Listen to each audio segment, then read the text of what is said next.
Nous sommes devant la mythique gare de Bobo-Dioulasso pour vivre la 7e étape du Tour jusqu'à Banfora. Bienvenue à tous sur TV5 Monde. Alors avant le départ de cette étape, et si nous plongions dans l'univers des coureurs burkinabés qui vivent des événements exceptionnels depuis le début de la saison. Cette victoire de Aziz Nikema du 4 novembre n'est pas le fruit du hasard. En effet, depuis le début de la saison, les étalons du Burkina Faso font des merveilles sur les routes de certains tours continentaux. Tour de la RDC, juin 2015, étape 8, Nsele, Rasmane Ouedraogo frappe une fois. Puis lors de la dernière étape, Nsele-Kinshasa, il gagne encore. Le vice-capitaine des étalons ouvre la voie, une voie pas toujours facile à franchir lorsqu'on se souvient de l'aventure burkinabé au dernier Grand Prix Chantal Biya. Salifou Yarbanga prête ses deux roues à Rasmane Ouedraogo qui repart, tandis que ce dernier va devoir attendre sa voiture. Il y a des solidarités comme ça dans le vélo qui présagent néanmoins de belles choses.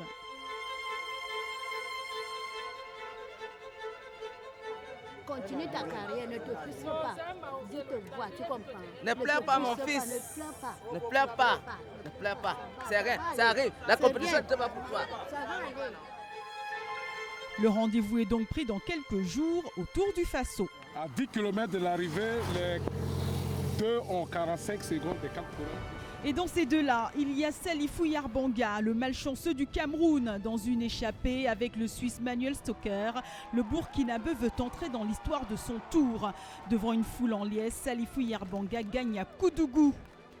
Et puis, il y a cette 6e étape hier, pas Bobo-Dioulasso. Une stratégie mise en place ce matin et bien suivie par le clan burkinabé.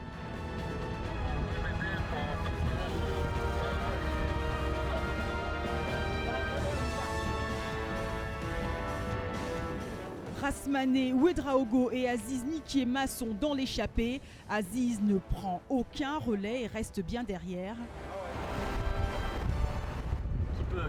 Qui va pouvoir démarrer? C'est nous. Ouais. Bon, c'est pas une grande porte, hein. Il y a Rasmane. Il y a Aziz. À la dernière ligne droite à Bobo-Dioulasso, Aziz est face à sa légende et le capitaine burkinabé remporte cette 6e étape.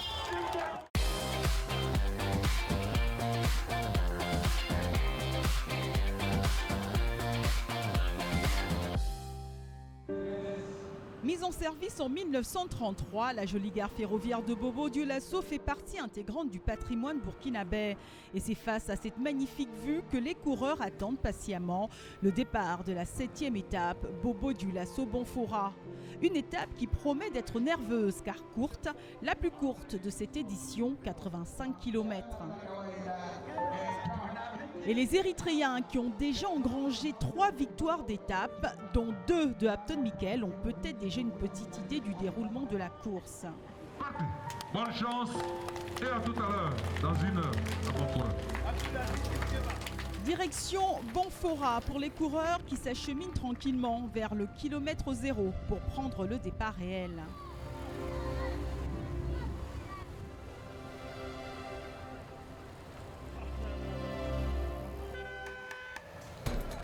Départ réel et toujours pas de répit comme depuis le début de la compétition. Les premières attaques sont l'œuvre des Burkinabés. Issaka Cabré attaque. Réaction de l'Allemagne, puis d'un autre Burkinabé et ensuite de l'Algérien Nassine Saïdi. 3e au classement des points chauds avec 9 points loin derrière Aziz Nikema, maillot rose. 16 points qui ne laissent pas non plus partir. Les tentatives d'échapper sont souvent avortées jusqu'à une nouvelle attaque, encore burkinabé celle-là. Yacouba Yameogo part et prend quelques mètres d'avance. Mais réaction du peloton par l'entremise de Diakaridia Sangaré. Et le peloton voit naître plusieurs petits groupes d'attaque. Mais tout semble finalement se calmer. Une route jusqu'à Banfora qui commence à faire ses premières victimes. Crevaison pour Abdelati Saadoun, 39 ans, qui a remporté le Tour du Faso en 2009, une longévité à saluer. Crevaison également du côté algérien.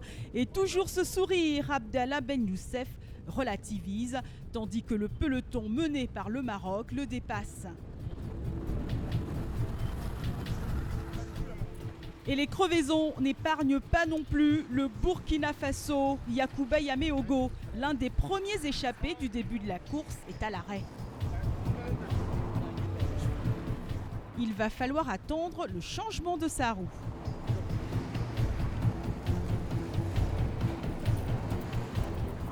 Il y a beaucoup de crevaisons là aujourd'hui. Mais ça va aller. Allez. Devant, toujours le Burkina Faso aux attaques et cette fois-ci, il s'agit de Noufou Minungu. À croire que la deuxième victoire d'étape burkinabé a donné des ailes aux Burkinabés.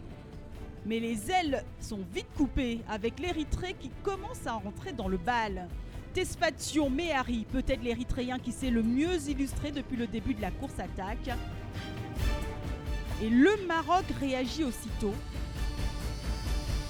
Jusqu'au nouveau show érythréen, Yeman Bereket, vainqueur de la première étape attaque. Et encore une vive réaction marocaine qui a décidé ce matin de ne laisser aucun bon de sortie aux Érythréens.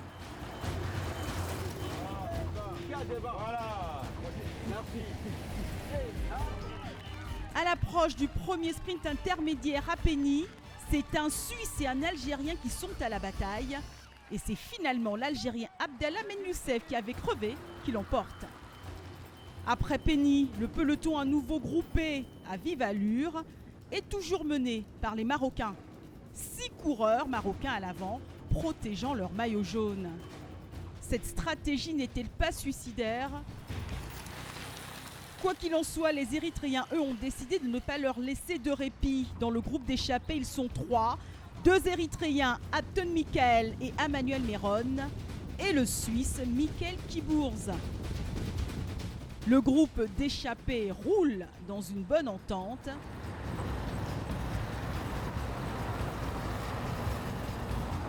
Ils se passent les relais.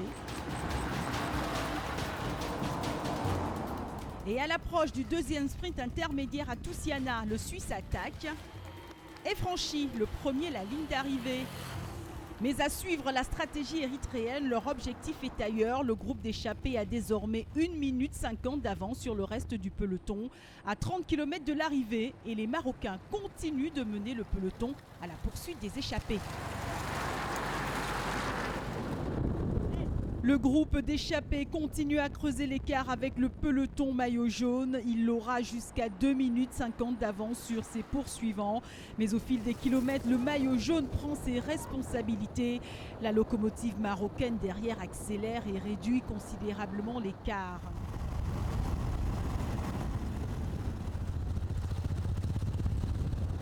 Et encore par l'entremise du maillot jaune Moussine Lazeini, les Marocains continuent de rouler et de mener le peloton. À 5 km de l'arrivée, l'échappée est toujours formée. Elle ira d'ailleurs jusqu'au bout, acclamée par des habitants venus nombreux. Emmanuel Million, épuisé, ne peut suivre. La bataille se joue au sprint. Un sprint remporté par Abton Michael, l'Érythréen. 3 victoires d'étape à lui seul.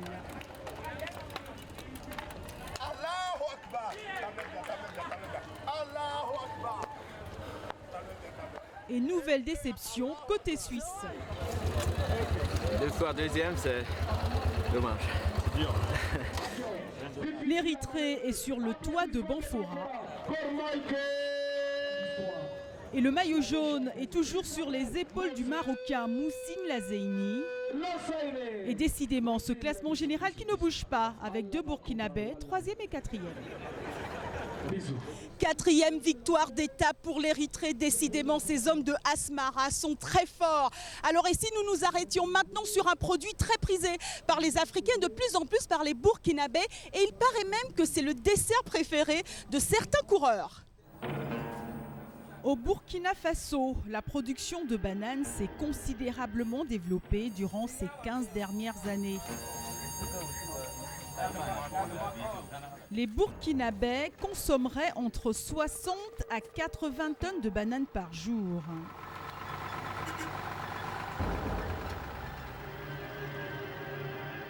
Autant dire que le marché de la banane burkinabé n'a pas à rougir de ses concurrents.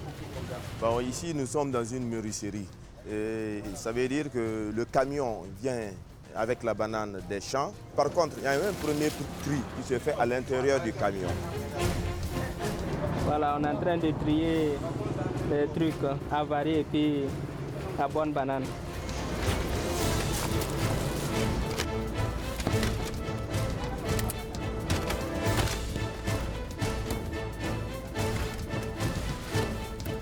Vous voyez ça? Ça peut pas. Ça, c'est pas bon.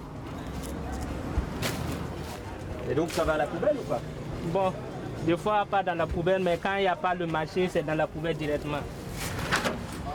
Ça, c'est une banane tissée détachée du tas. Et vu son état, elle ne peut pas être pesée. Mais elles sont comme ça, généralement vertes et très dures. L'avantage est qu'on peut les faire cuire et en faire des ragoûts de bananes. Ces mets sont un peu mal formés, donc on ne peut pas les mettre dans les bonnes bananes. Vous voyez, non? C'est pas bien formé. Vous voyez les taches là?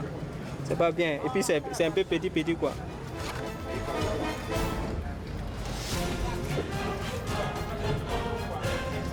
Après le pesage, on l'entrepôt à l'intérieur des conteneurs frigorifiés pendant au moins le temps de mûrissement.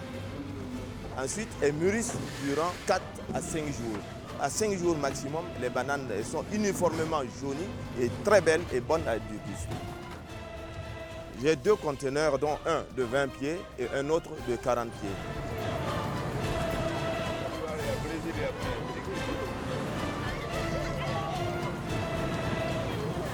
Bon, aujourd'hui, c'est 3 jours après la mise et les bananes sont mûres et les femmes viennent enlever pour les redistribuer aux détaillantes en ville.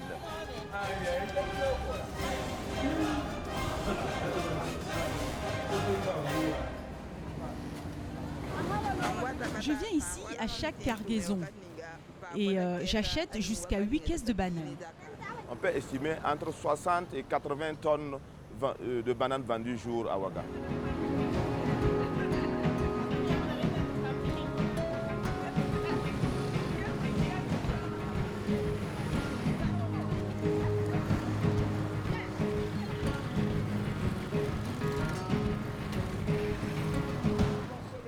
Encore plus d'émotions sur tv5monde.com, mais également sur les réseaux sociaux. À demain, salut.